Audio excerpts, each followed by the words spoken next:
નવા સાંસદ મળ્યા છે તેની સાથે હવે આવનારી 2027ની વાત પણ લોકો ચર્ચાના શબ્દોળે છે.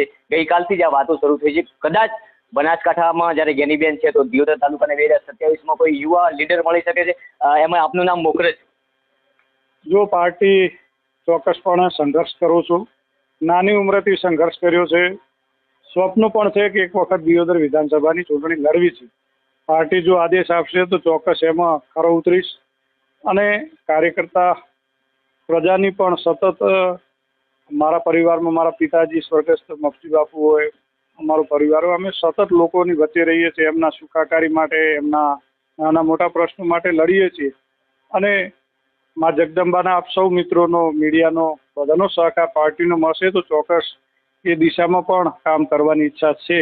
તો કહી શકાય કે જે રીતે ચર્ચાએ જોર પકડ્યું છે ગેનીબેનને જીત્યા બાદ કે 27માં નવા ધારાસભ્ય દિયોદરને યુવા લીડર મળશે તો ચોક્કસથી એક વાત તો નક્કી થાય છે કે આ વખતે ઇત્તર સમાજ ઉપર કદાચ કલશ ઢોળાઈ શકે અને ઇત્તર સમાજનો એક મજબૂત ચહેરો આ વિસ્તારમાં વરસથી વાગેલા છે. ચોક્કસ કાર્યકર્તા પ્રજાનો અમારા પરિવાર ઉપર આશીર્વાદ રહ્યા છે અને રહેશે અને પાર્ટી જે કંઈ સારો નિર્ણય કરશે એમાં હું પૂરી તાકાતથી પાર્ટી સાથે જોડાયેલો રહીશ. આભાર બાબુ અમારી